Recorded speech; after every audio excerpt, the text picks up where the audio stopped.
हम लोग आ रहे हैं मानव के होने वाले रोग और उससे प्रभावित अंग।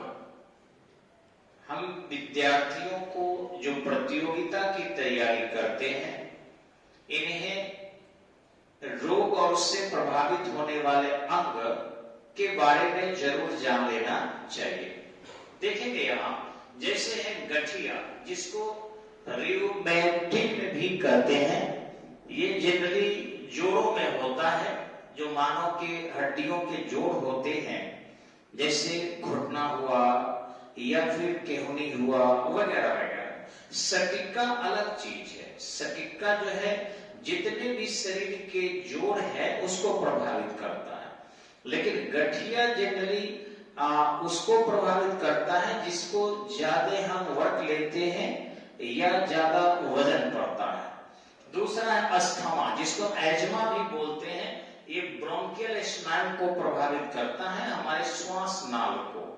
ये एजमा जो है ये आपका फंगस डिजीज है और ये प्रभावित हो जाते हैं और इनका अभी भी अस्थायी ट्रीटमेंट नहीं हो सका है। जी आगे मोतियाबिंद है जो आंख को प्रभावित करता है। आंखों में हमारे व्हाइट व्हाइट उजले उजले मोती की तरह हो जाता है, दृष्टि क्षमता इससे बाधित हो जाती है। और आगे आपको बता दें कि अगर समय रहते इसका इलाज नहीं किया गया तो पूरे आंख की रोशनी भी जा सकती है। इसलिए इसका अभी भी इलाज संभव है और ऑपरेशन करके आसानी से मोतियाबिंद का इलाज हो जाता है। ये भी कई प्रकार के होते हैं मोतियाबिंद भी। आगे है आपका डिप्थीरिया, ये गला में होता है। जनरली कुत्ता या बिल्ली या फिर आपको नेवला वगैरह के जूठे खाने से 8 वर्ष से कम उम्र के बच्चों को ये बीमारी हो जाती है और उनको सांस लेने में कठिनाई होने लगती है, जाला बन जाता है। और इसका भी टीका है। अगर टीका बच्चे नहीं लेते हैं तो हमें बिल्ली वगैरह के जो दूध हम पिलाते हैं वो नहीं पिलाना चाहिए। बहुत खतरनाक बीमारी है और इसमें बीमारी होने के बाद सामान्यतः रोगी की मृत्यु हो जाती है। आगे है आपका कुष्ठ, एक्जिमा, दाग। ये त्वचा और तंत्रिका संबंधी बीमारी है। कुष्ठ जिसको आप जानते होंगे माइकोबैक्टीरियम लेप्री नामक जीवाणु से होता है। माइकोबैक्टीरियम ट्यूबरकुलोसिस से टीबी होगा, लेकिन माइकोबैक्टीरियम लेप्री नामक जीवाणु से होता है। ये जीवाणु जनित रोग है, कुष्ठ रोग।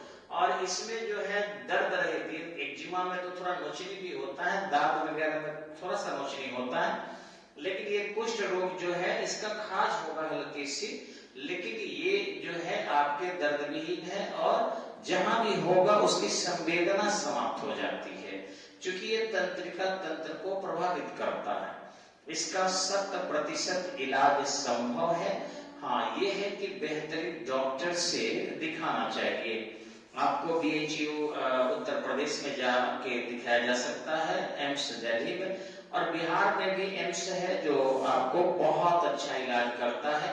ये नीम हकीम खतरे जान से दिखाएंगे और इसमें बहुत अच्छे खासे ठगते हैं लोग हल्का फुल्का एंटीबायोटिक देकर, जबकि सरकारी स्तर पर इसका इलाज मुफ्त किया जाता है।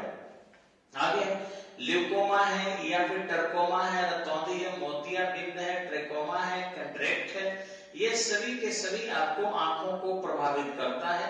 जनरली इसमें होता क्या है, आपको ग्लूकोमा में आपकी रोशनी चली जाती है, ट्रेकोमा में जो है इससे भी आपकी रोशनी प्रभावित हो जाती है। रतौंधी विटामिन है की कमी से होने वाला रोग है, वही विटामिन ए की, जिसको रेटिनॉल बोलते हैं हम, इसको जो है हम लोग जीरोथैल्मिया भी बोलते हैं। मोतियाबिंद जो है मैंने चर्चा ऊपर किया ही था, ये सब आपको प्रभावित करता है। अब रही बात आपको घेंघा। घेंघा घेंघ में होता है, जिसको ग्वाइटर भी हम लोग कहते हैं, और ये थायराइड ग्रंथि को प्रभावित करता है।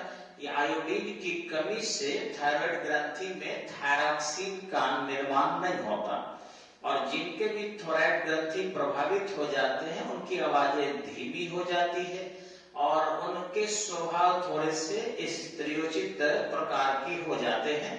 तो इस तरीके से वो सैं बोला करते हैं। ये पीलिया जो है, जिसको जॉन्डिस कहते हैं हम, हेपेटिक डिजीज है, ये लीवर को प्रभावित करता है और लीवर जो बढ़ जाते हैं। लीवर का बढ़ना अच्छी बात नहीं है। लीवर हमें जो साइज जैसे 2 किलो होना चाहिए उतना ही में लीवर को होना चाहिए। ये होता कब है? अगर पानी कम पीते हैं हम, अगर तैलीय पदार्थ अधिक खाते हैं, या फिर बाजार हाट के खा लेते हैं। कई बार ये बैक्टीरियल भी होता है और वायरल भी होता है। वायरल में आपको हेपेटिक ए, हेपेटिक बी, हेपेटिक सी, हेपेटाइटिस करके हम लोग बोलते हैं। हेपेटाइटिस बी बहुत ही खतरनाक है। तो इस तरीके से ये बहुत प्राचीन रोग है, पीलिया रोग, आपको पता होना चाहिए। और ये लीवर को डिस्टर्ब करता है। पूरे ब्लड में सीरम बिलिरुबिन की मात्रा बढ़ जाती है और इस तरीके से हम काफी कमजोर कर देता है। भूखे कम लगती है, उल्टी होने लगता है, आंखें पीले हो जाती है और पेशाब पीला होने लगता है। ऐसी स्थिति में हमें सीरम बिलिरुबिन का जांच करवाना चाहिए। अगर 1 से वो ज्यादा हो जाता है तो समझ लीजिए जॉन्डिस आपको हो चुका है। ये है ल्यूकोमिया। ल्यूकोमिया जो है आपको ये रक्त संबंधी रोग है और इसमें आपको रेड आरबीसी जो है तो प्रभावित होता है, डब्ल्यूबीसी प्रभावित हो जाता है। आगे है आपका मलेरिया। आप जानते होंगे स्प्रेन को प्रभावित करता है। स्प्रेन मतलब दिल्ली को प्रभावित करता है और ये जार देकर काफी बुखार आता है। इसमें रोग प्रतिरोधक क्षमता व्यक्ति की कम होने लगती है, कमजोर होने लगता है और ये पसीने देकर के बुखार उतर जाता है। इसके लिए दवाइयां आपको कीमोपिन, पेलोड्रिन वगैरह सभी दवाइयां आपको मिलती है बाजार में, जी इसका इलाज है। मोनजाइटिस जो है मस्तिष्क और रीढ़ की हड्डी को प्रभावित करता है। मोनजाइटिस जनरली छोटे बच्चों में होता है, सिर्फ बड़े को भी हो सकता है।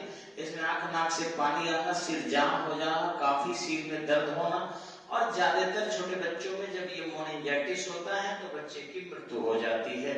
इसे तीव्र गति से डॉक्टर के पास ले जाना चाहिए। वो लोग ऑक्सीजन देकर, वेपर देकर, एंटीबायोटिक देकर और फिर इसका उपचार कर लेता है। आगे है आपका एडिटिस है, ये कान में होता है और कानों को प्रभावित कर देता है। आगे है पक्षाघात, जिसको हम लोग देहात में हवा लगना कहते हैं, पैरालिसिस कहा जाता है। ये ब्रेन के किसी भी नस में ब्लड के क्लॉट हो जाने से या फिर ब्रेन के नस के आपके सर्कुलेटरी सिस्टम प्रभावित होने से हमारे किसी अंग की काम क्षमता समाप्त हो जाती है या डिस्टर्ब हो जाता है, जिसको हम पक्षाघात कहते हैं, यानी लकवा कहते हैं इसको।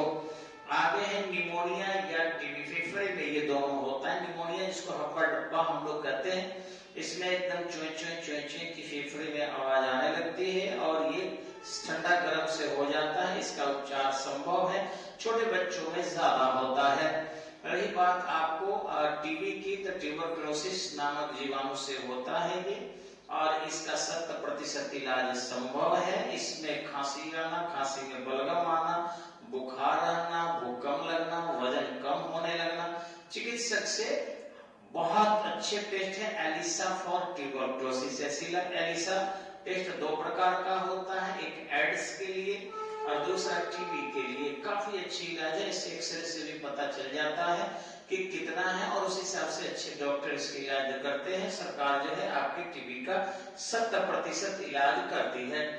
पोलियो जो है, एथलीट फुट, ये दोनों पैर को प्रभावित करता है। पोलियो के देखिए टीका चल रहा है, इसके जर्म शरीर में प्रवेश कर जाते हैं और इस तरीके से आपको ये तंत्रिका तंत्र को प्रभावित कर देता है, जिस कारण ये छोटे बच्चे विकलांग हो जाता है, जनरली पैर वगैरह को भी मारता है। आपको आगे एथलीट फुट यानी हाथी पांव भी पैर को प्रभावित करता है। ये स्कर्वी, इसको पैलिया कहते हैं, दांतों और मसूड़ों से संबंधित रोग है और विटामिन सी के कमी से हो जाता है। दांतों से खून आने लगते हैं। आंवला वगैरह सेवन सिंपल से करेंगे वो ठीक हो जाता है। या दांतों की सफाई बेहतरीन करना चाहिए। रहा आपको गठिया रोग, तो जोड़ों में होता है, जैसा कि मैंने ऊपर भी चर्चा इसको किया है। आगे है आपका साइनसाइटिस जो है, आपको ये साइनस हस्तक के सूजन से हो जाता है। साइनसाइटिस ये नाक में होता है। इसकी हड्डियों में अगर बैक्टीरिया या दुर्गंध ज्यादा होने से सूजन आ जाती है और फिर हमेशा ही छींचा आना, छींक आने लगता है और फिर सर्दी होने लगती है। इसका भी जो है उपचार है, ऑपरेशन करके हड्डियों को काट दिया जाता है, थोड़ा सा छोटा कर दिया जाता है अथवा एंटीबायोटिक देकर और उसे सुखा दिया जाता है।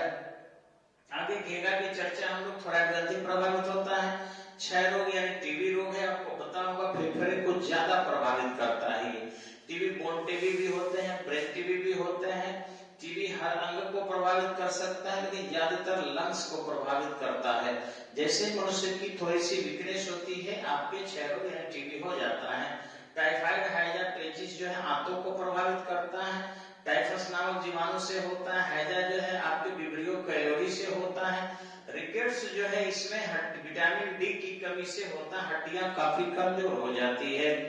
और सूर्य की रोशनी से विटामिन डी की पूर्ति हो जाती है। आजकल धूप में लोग नहीं निकल पा रहे हैं, ठंड लगने लग जाएगा, अथवा लोग सांवले होने के भय से भी नहीं जा रहे हैं, तो विटामिन डी की कमी से रोग प्रतिरोधक क्षमता जो है लोगों की कम हो जाती है।